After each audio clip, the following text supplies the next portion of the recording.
From nearly losing my life to creating and building my bonus round in life, literally living my bonus round. Started off with me not knowing who I was, not really having an identity for myself. In my early 20s, through high school, early college, was just following the crowd, following the mob, and wanted to become the guy, wanted to become popular, well known in the small town that I was from and grew up in. And was always just losing happiness in the same place that I was looking for it. Into the partying, into the drinking, the smoking, and chasing shit that really ultimately never had a return on value within my life. It was never building me. It was always taking me backwards, sabotaging me, and probably making me more unhappy with myself. And I know it was. But party after party, chasing this never-ending pursuit of something that was truly like unattainable and like unrealistic, because I had no direction, no purpose, no path for myself. Was living for the weekends. When Thursday would come around, it's all right, the mindset, what are we doing tonight? What's going on Friday night, Saturday, even Sunday a little bit, and then recovering maybe Sunday to Monday, and then having maybe 2 days of not really productivity, but just going through the motions until Thursday again, and on repeat every single week. And ended up at a party one night. It was a beach party. I remember showing up to it with a few other people. There's a crowd of people there on this beach. There's a little fire going. And liquor was getting passed around. The usual stuff, right? Liquor, beer. Everybody's having a good time. At least we thought. At least I thought. And I don't remember the rest of the night. I woke up in the hospital the next couple days later. Or came to, at least. And realizing that things had changed. Things had gotten real quick in my life. And supposedly at that party, people saw me sort of disappear. And nobody saw me do this, but I hopped in my car and I guess I decided I wanted to go home. Like a typical story where, maybe the intentions are, I'm going to sleep in my car tonight, or I'm going to find a place to crash. But once you become belligerent, blacked out, and hard-headed, which many of us can be, and I know I still can be to this day, you want to do your own thing. You know what's right. You know what you want to do. So I hopped in my car, and like a typical story, I made it about a mile away from home to where I ran off the road. And fortunately, there was nobody else on the road. Nobody was riding with me, but I ran off the road and flipped my car. I'll throw up a few pictures of the car right here. But from the state trooper stories and like the recollection of my wreck right there, they were saying I was doing like 90 to 95 miles an hour on this back road, about a mile away from the house, and just took a turn obviously way too fast, and spun out, flipped, and landed with my car leaning up against somebody's tree in their front yard. And this was approximately 3 to 4 a.m. in the morning. The people that I landed in their front yard, they never came out, I guess, or didn't get woken by this huge crash in my car. It was a loud car, it was a Camaro, just sitting there idling in their front yard. But a house or two down, small store or small world, and just kind of funny how things played out. A longtime friend of mine, his mom lived two houses down. She heard the crash, came out, walked down the road, and saw my car still idling, me sort of hanging out of the car, and came and pulled me out. Now, that wasn't probably the best move to pull somebody out after a traumatic wreck like that, but she said the car was smoking. She thought I was going to catch fire, so she yanked me out, helped take my seatbelt off, which I never wore a seatbelt. Thinking back, all those times when I was younger, I was 10 foot tall and bulletproof, man. I didn't need a seatbelt. I was driving a Camaro with T-tops, man. Anyway, she unbuckled me, pulled me out, called 911, and they came and took me to the local hospital. And quickly there, I remember kind of bright, like twilight moments being at that hospital, to where they were like, hey, we can't do anything for you here. We need to ship you up to the local city or the nearest city where there's a more trauma-based hospital where they can take care of you because you're out of our league here. So rushed me up to a local hospital here in Richmond. and quickly realized that a lot was going on with me. So I had ruptured my intestines, perforated my bowel from, I'm assuming, the hard hit of the ditch from when I started to flip in my car, and the seat belt, the lap belt, sort of almost tearing some of my lower stomach area, abdomen, and broke both my legs from the knees down, and also my left ankle, completely blown it out. And I'll throw some pictures up of the x-rays on those. But during that hospital stay, I was in the ICU for about 2-ish weeks, coming in and out of wondering if I was going to pull through, as far as the doctors and nurses coming in, worried about my blood work and shit. White blood cell count was through the roof most days, and teetering back and forth if things weren't going to level out or control and start to go back down, that they were worried that I wouldn't make it. They even brought the chaplain in to talk to my family, had me wide open in my stomach for a couple days with a wound vac, sucking infectious juices and pus out of my stomach to try and help me heal and recover. And I finally broke. The fever, white blood cell finally started to alleviate and go away, and was on the mend. But that's when the journey sort of just started, because this is a time, probably 2.5 weeks, 3 weeks after the wreck, to where I was actually more competent, wasn't so doped up, and wasn't on a ventilator, to where I could actually realize the severity of the situation. I had literally fucked myself. And from there I was released to a rehabilitation center, to where I lived there for 2 months. And in this rehabilitation center is where the flip switched for me, or at least those seeds were planted in me that started to cultivate the person that I am today. It started to build the right habits that would create a person that would build themselves and not continuing to sabotage themselves with these actions and decisions that I was making. And in this rehabilitation center, I learned a lot about myself. Once I was there, they gave me my own little room where I was still bedridden, wasn't able to get into a wheelchair. My legs still weren't weight bearing. I was 112, 115 pounds, whittled away to nothing. Looked like a prisoner of war. And day after day, the physical therapist would come to my room and say, hey, we're going to give you these bands. We're going to get you start to build some strength. We're going to get you right. And then it moved to, hey, we're going to put you in this wheelchair. And once I was in the wheelchair, that's when things ramped up. Every morning after that, they'd say, hey, get your ass in the wheelchair. We're rolling down to the gym. You're going to lock your wheelchair in place. We're going to start banging out some curls and the cables. We're going to do some overhead tricep extensions. We're going to do some dips in the parallel bars. We're going to get you doing a little bit of everything in your wheelchair. Whatever you can do, we're doing it daily. And every morning, whether I felt like it or not, I had to hop my ass in that wheelchair, roll my ass down to the gym, put in a little work in myself. And day after day, I started to notice how much stronger I was getting, how much better I felt about myself. Instead of just sitting there in bed moping all day, I actually had some purpose, had something that was building me, building confidence, building grit within myself, building my mental, my mindset.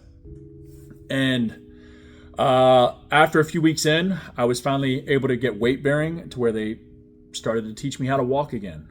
Literally forgot how to walk. It's crazy how quickly you forget how to use your legs. So they had me strapped up to a table where I was walking around, not far, 10 or 20 feet, and then I'd be done for the day. But day after day, things improved. Confidence was built. A habit, a routine, some structure was built within my day, and a new identity. Realizing that there was something that could make me happy and content with myself without needing to drink or pursue shit that totally didn't serve me. And I was released from that rehab center about 8 weeks after arriving there. And my first job outside of getting back into normal life was at a local gym in that small town. And I realized that was probably my best option leaving there.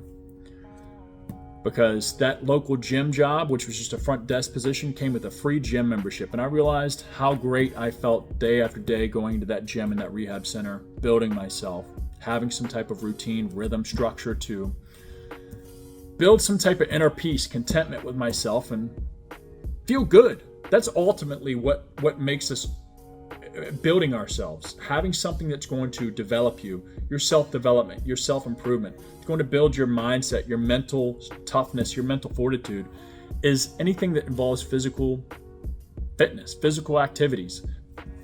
Self-mastery starts with you, your body, your mind. And once you can start to have a routine or some type of structure that starts to implement some character building habits like that, your world, your mind opens to how much you were taking steps backwards every week, and wondering why you weren't feeling that great about it. You weren't feeling great about your life, the way you're living, the way you're showing up. Your conscience is talking to you. Your intuition knows you're not doing something right, and it hits you with regret after some of those nights out. But you keep touching that hot stove. You keep going back to it, thinking it's going to make you happy or fulfill you in some way, when it pulls from you every time. But once I got into that gym, that front desk position, I started to meet some of the people in the gym and started to learn how to actually work out and build some type of program and training for myself, and getting around other people that were driven with building themselves, right? Instead of going out weekend after weekend, I started to lean more into, hey, let me start to work out. Let me start to make the gym a part of my life, make building myself a part of my life. And even though I'd almost lost my life, just probably a year later, or a year earlier, once probably a year after the wreck, maybe a year and a half, I had fallen back into some of my old habits. This is just showing that even me, after almost nearly losing my fucking life, I could still find my way back into that same old bullshit, chasing, looking for happiness in the same place that I was looking for it. And I was once again arrested in somebody's backyard. I'll save that story for another time, but I was driving a golf cart drunk and ran into somebody's house. I'll leave it short and sweet like that. Dumbass. And cops were called, and my stepfather had to come pick me up. Fortunately, I was released. And that night was definitely one of the turning points after damn near losing my life, that I realized that life had to change. Like, I was going right back towards where I didn't want to be. Very quick. Real quick. Too fucking quick. So I started to double down more onto the gym, more into tracking my foods, controlling those things that I could.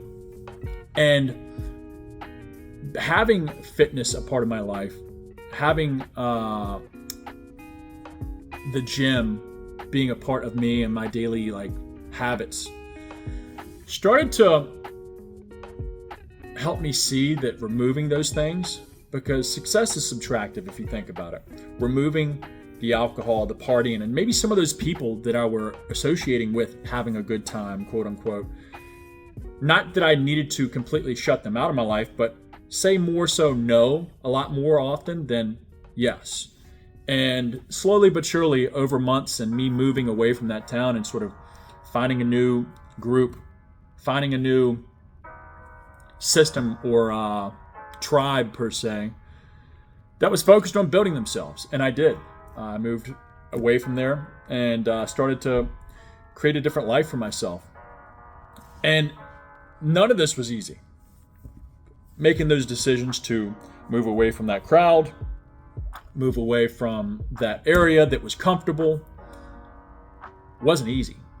But realizing that living that life wasn't going to be easy and was probably either going to get me locked up or killed, it was an easy decision to say, I'm making a change.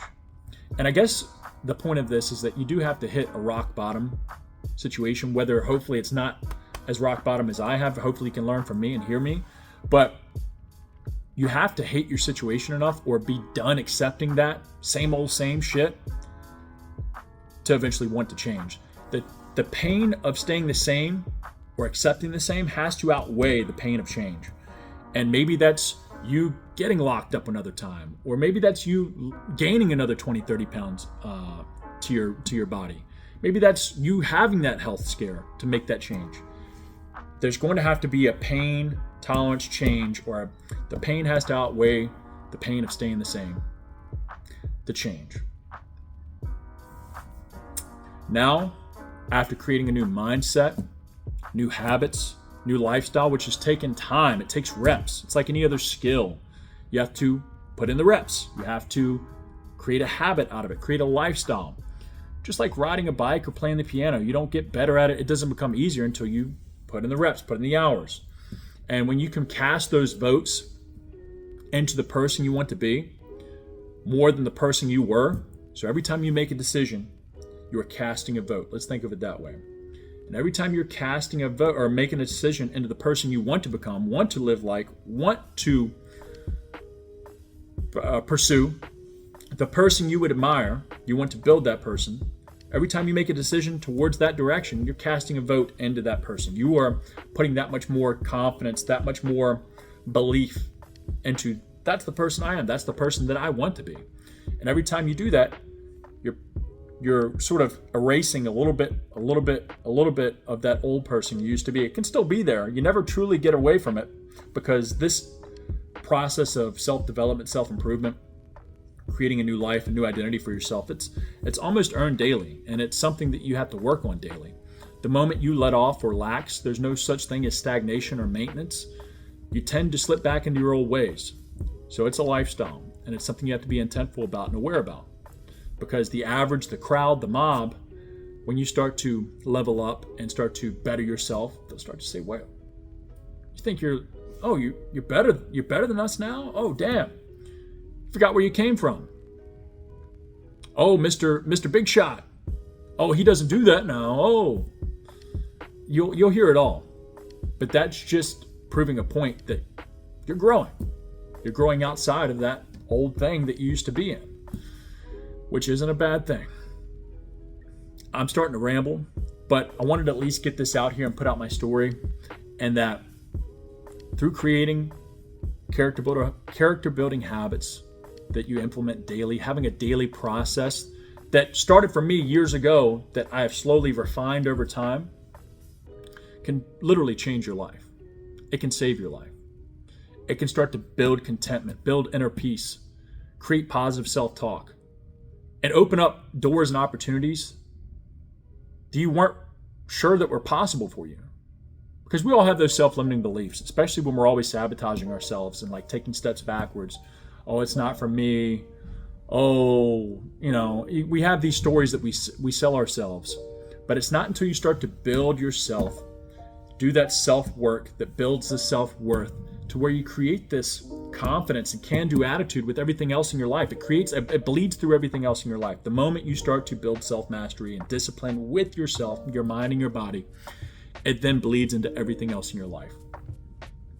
And I'm a proven point. But if you need help, shoot me a DM, shoot me a message. This is something that I do with anybody within my coaching group, and even if you aren't in my coaching group. This is what we do to level up culture, society, and how we create better families, stronger families. And not only that, but lead by example, because at the end of the day, we are only as good as the example we set. It's not what we talk about, what we say we're going to do, it's what we fucking do. Shoot me a message if you need help, and I'll see you on the next one.